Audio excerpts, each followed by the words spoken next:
Doma Sports Talk worldwide with some news from the world of boxing. So y'all know what time it is. You ain't in a rush to get concussed. Now, let's talk a little bit of Tyson Fury and why Tyson Fury gonna need this rematch versus Alexander Usyk. I think Tyson Fury needs this rematch real bad. If we consider Tyson Fury to be, in some people's minds, all-time great. You know, we start talking about Muhammad Ali and stuff like that, you know, when we're talking about Tyson Fury. And Muhammad Ali is not my GOAT, for example. Lennox Lewis is my GOAT. So when you mention Tyson Fury in the Ali, or in my case, a Lennox Lewis, or a Mike Tyson to a lesser extent, you're going to have to come with a little bit more. And that's with the resume. So a Tyson Fury really would need to come back and really kind of beat the hell out of Alexander Usyk. Right? It was, you know, you're going to have to put some distance there. And the reason being is Tyson Fury is 6'9", 270. And on his resume, you would have Vladimir Klitschko, which you're going to have to say is his best win. Because, you know, Deontay Wilder's not all that good, which we probably get to in a minute. But Vladimir Klitschko, and me personally, who I'm not a Tyson Fury fan, you guys know that, I think he's a scumbag, you know, letting y'all know that from jump, right? And I don't really think it's from what he's done. It's not I'm just coming up with stuff and just he's a scumbag for no reason. People who know me, I've explained why. And you would know why too, but you might ignore it. The thing is, Tyson Fury 6'9", 270, right? Vladimir Klitschko is his best win because Vladimir Klitschko is Vladimir Klitschko, damn it. And Vladimir Klitschko was a little older, but I'm not going to say old. Vladimir Klitschko was able to handle his business because he came back later and fought Anthony Joshua real well, but he was old then.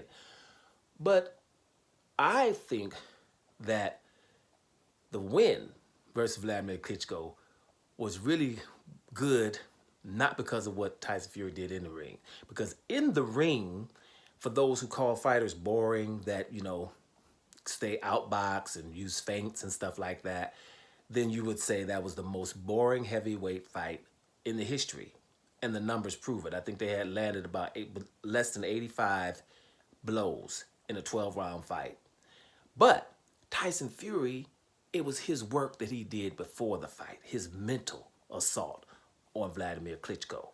And that made Vladimir Klitschko forget that the dude didn't have punching power.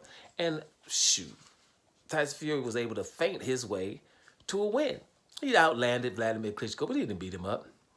Barely. They landed less than 85 points, both of them together, in a heavyweight bout. The least in a heavyweight championship fight history at the time. So yes, it was the worst boring fight. For those who call fights boring, then that would be one for you to say was boring.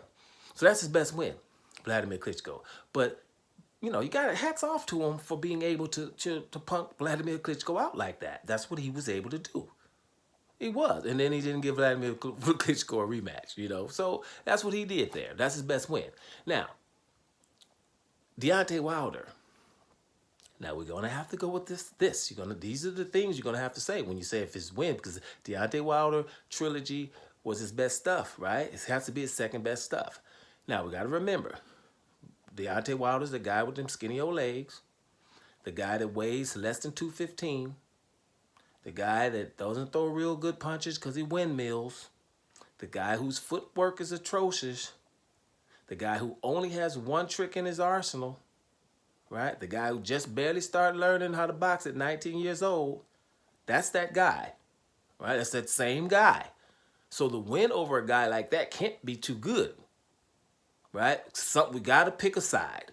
Is Wilder all those things, or is Wilder a good fighter who is knocking everybody out, who we're going to have to respect? Now, first fight with Wilder, who will you give the ring generalship to? Because if you give the ring generalship to Alexander Usyk for being able to make Tyson Fury fight on the back foot, then you're going to have to do the same thing to Deontay Wilder in the first fight, having him on the back foot. If you think Alexander Usyk should have got a knockout, right, for having him hurt, then you're going to probably have to do that to Deontay Wilder. And Deontay Wilder had him hurt on 2 different rounds, right, and down. So, because I personally think Deontay Wilder won the first fight. I don't really think it was as close as people making it either. But it was a draw. And, then we had the second fight. And we had a real big glove gate thing going on that people just didn't want to look into. Even though Tyson Fury has a history of messing with his gloves with Christian Hammer and with John McDermott. Check it out yourself. And he's a bare knuckle family guy. That's his family's bare knuckle. So we didn't even want to look into the gloves, even though they're flapping all around and we all seen it. So, that was fishy, if nothing else. But, so my point is a draw, a glove controversy, and then Tyson Fury beats this guy. If the guy is a good heavyweight, then it's a pretty good win. But if he's all those things that we call Deontay Wilder, then it's not really. So then you have only the best win is Vladimir Klitschko, because you ain't going to give him Safari. You ain't going to give him Tom Swartz. Are you going to give him the Otto Wallen? Are you going to give him to Steve Cunningham? Are you going to give him a John McDermott? You might give him a Derek Chisora, because he did that 3 times. Or you're going to give him a Dillian White, and the Dillian White that he beat. What are you going to do?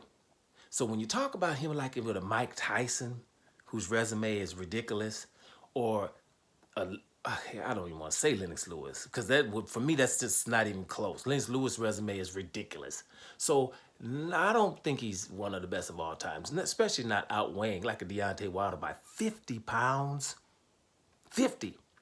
So my point, going back to the top of this, is his resume is thin, Tyson Fury's.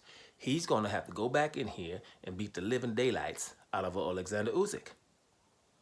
And then go do a couple more things before we start talking all-time great, because he's outweighing everybody, especially Deontay Wilder, right? So, we're going to have to hold him to the same thing. Mike Tyson beat up everybody, right? It was smaller, than a lot of them, right? And Lennox Lewis beat up everybody he ever faced. So you're talking about those are the kind of guys. Rocky Marciano never lost. You know what I'm saying? I don't want to go back Jack Johnson and Joe Louis and all that. I'm just saying. But even in the 80s, you know what I'm saying? So, Joe Frazier. Damn it, George Foreman? You know what I'm saying? So, really, greatest of all time. If we're going to start talking about him in the, even, not even greatest of all time, because that's not going to even happen no matter what he does, really. But if you want to even get him into like an all-time great category, then damn it, he's going to have to go back and beat the hell out of Alexander Usyk. Don't you think? Don't with Sports Talk Worldwide. And I'm up out of here, y'all.